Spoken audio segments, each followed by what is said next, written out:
Hello mga story! Happy New Year sa ating lahat! Ayan, at bibigyan ko na naman kayo ng inspirasyon and tip and idea na makapagsimula ngayong 2025 ng inyong sariling negosyo. So ito ay papakita ko sa inyo yung aming munting bahay o maliit na bahay na ginawa namin sa sari-sari store. Ito is yung dating sari-sari store ni Mama na ginawa namin bahay. So dito siya dati sa loob nagtitinda, pero ngayon ginawa na namin siyang kwarto, at dito sa labas, dyan sa may sala, dyan namin nilagay yung aming sari-sari store.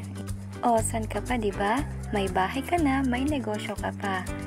Ang kagandahan kasi na open yung ating store is kita lahat yung laman ng ating tindahan. Ayan. Konti lang yung laman pero kompleto naman yung ating paninda. So dito naman yung labas ng ating tindahan. Medyo gilid lang siya ng daanan kaya nakikita yung ating paninda.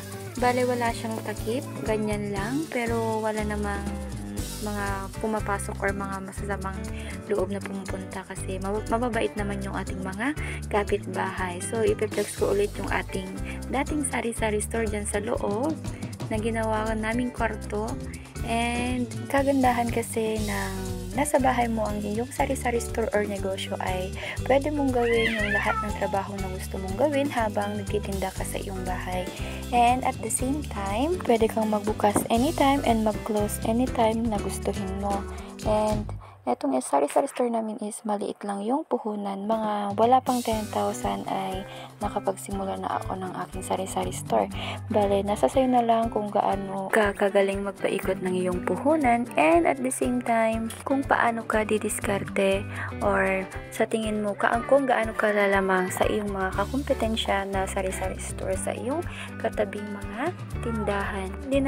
Hindi naman kailangan na malaki ang iyong kapital para magsimula sa negosyo or kumuha ng mga malalaking pwesto para makapag-start ng negosyo.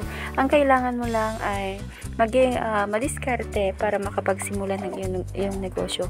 So, ngayong 2025, huwag ka nang magpatumpik-tumpik pa. Simulan mo na ang iyong pangarap na negosyo.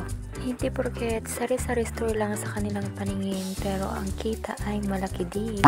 Malay natin, di ba? Yung sari-sari store natin is magiging grocery in the future. Kaya pag nakita mo tong post na to, it's a sign or claim mo na ikaw na ang susunod na magiging negosyante. Ayun na. Don't forget to subscribe. Also comment and share.